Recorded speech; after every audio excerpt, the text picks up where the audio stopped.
Hello दोस्तों, देखो प्रश्नावली 5 का उदाहरण दो। 1000 रुपये की धनराशि 8% वार्षिक साधारण ब्याज पर निवेश की जाती है। प्रत्येक वर्ष के अंत में ब्याज परिकलित कीजिए। क्या ये ब्याज एपी बनाता है? यदि ऐसा है तो इस तथ्य का प्रयोग करते हुए 30 वर्षों के अंत में ब्याज परिकलित कीजिए। देखो दोस्तों, यहाँ पर जो प्रश्न के अंदर जो है मूलधन मूलधन उसे कहते हैं जो राशि निवेश की गई है, यानी कि मूलधन है यहाँ पर 1000 रुपये। अब जो देखो दर जो हो जाएगी यहाँ पर, दर जो हो जाएगी यहाँ पर 8%। अब दोस्तों यहाँ पर जो है साधारण ब्याज ज्ञात करने का जो सूत्र है वो मैं लिख लूँगा। देखो साधारण ब्याज का जो सूत्र होता है वो होता है मूलधन यानी कि पी गुणा रेशियो दर गुणा टी टाइम यानी कि समय बटा 100। ये जो है साधारण ब्याज का यहाँ पर जो है सूत्र होता है। तो मैं इस सूत्र से जो है प्रथम वर्ष के अंत में जो ब्याज ज्ञात कर लेता हूँ। देखो मूलधन की जगह 1000 आ जाएगा गुणा और दर की जगह 8 आ जाएगा गुणा और समय कितना 1 वर्ष के लिए यानी प्रथम वर्ष के लिए तो 1 वर्ष आ जाएगा बटा 100।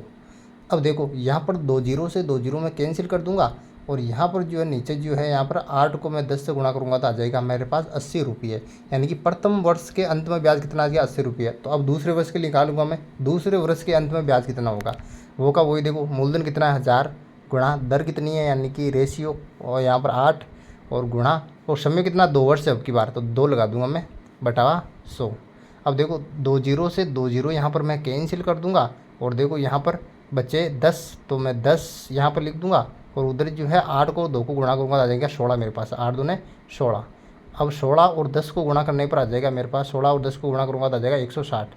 तो 160 रुपये आए। दूसरे वर्ष के अंत में जो ब्याज बना वो कितना बना 160 रुपये। अब जो दोस्तों मैं जो है तीसरे वर्ष के अंत में ब्याज यहाँ पर ज्ञात कर लूँगा। वही जो मूलधन वो का वही रहेगा 1000 रुपये और दर कितनी है वही 8 आ जाएगी और समय कितना आपकी बात 3 साल है तो 3 में जो है यहाँ पर उतार दूंगा 3 बटे हुआ 100। अब देखो यहाँ पर भी मैं 2 जीरो से 2 जीरो कैंसिल कर दूंगा, यहाँ पर बचेगा यहाँ पर फिर 10।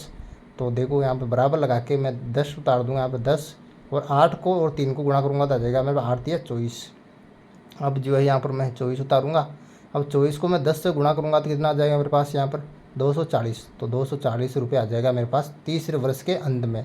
अब दोस्तों इनकी मैं सूची बना लूँगा। देखो 80 160 और 240 है तो मैं इनकी यहाँ पर जो है ब्याजों की सूची बना लेता हूँ। ब्याजों की सूची क्या है 80 160 240। अब प्रश्न में ये कह रखा है कि ये एपी है या नहीं तो मैं चेक कर लेता हूँ एपी है या नहीं। सबसे पहले मैं ज्ञात करूँगा डी1। डी1 का जो सूत्र होता है वो होता है A2 - A1। A2 है यहाँ पर 160 और A1 है 80। 160 में से 80 गया तो कितना आया 80 यानी कि डी1 मेरे पास आ गया यहाँ पर 80। अब निकाल लूँगा मैं डी2। देखो दोस्तों डी2 का जो सूत्र हो जाएगा वो हो जाएगा A3 - A2। दोस्तों देखो A3 क्या है 240 माइनस A2 क्या है 160। 240 में से मैं 160 कटाऊंगा तो मेरे पास आ जाएंगे 80। यानी कि यहाँ पर जो D1 और D2 का जो मान है बराबर आ रहा है, यानी कि D1 बराबर आ रहा है यहाँ पर D2 के। ये कंडीशन अगर ये फॉलो कर रहा है तो इसका मतलब क्या है ये जो है एपी है। तो मैं लिख लूँगा अतः दी गई ब्याजों की सूची क्या हो जाएगी एपी हो जाएगी।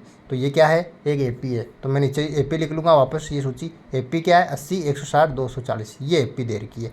तो इस एपी के अंदर प्रथम पद कौन सा है दोस्तों यानी कि ए लिख लूँगा मैं। ए प्रथम पद है 80 और यहाँ पर जो डी सार्वंतर कितना है हमारे पास 80 तो डी बराबर यहाँ पर 80 मैं उतार लेता हूँ।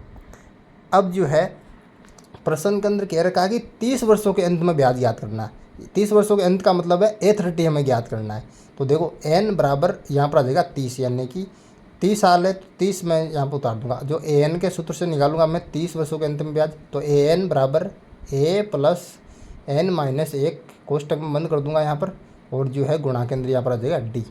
अब देखो A30 में ज्ञात करना है यानी कि 30 वर्ष के अंत में A30 बराबर प्रथम पद क्या है 80 और जो है n 30 है तो 30 माइनस 1 और d क्या है यहाँ पर 80। अब देखो A30 बराबर 80 ऐसा का ऐसा उतार दूंगा मैं यहाँ पर प्लस 30 में से 1 जाएगा तो दोस्तों मेरे पास आ जाएगा 29। तो 29 में उतार दूंगा यहाँ पर गुणा 80 यहाँ पर आ जाएगा दोस्तों। अब देखो A30 80 ऐसा का ऐसा उतार दूंगा यहाँ पर 80 प्लस और 29 और 80 को मैं गुणा करूँगा तो मेरे पास आ जाएंगे 2320 यहाँ पर।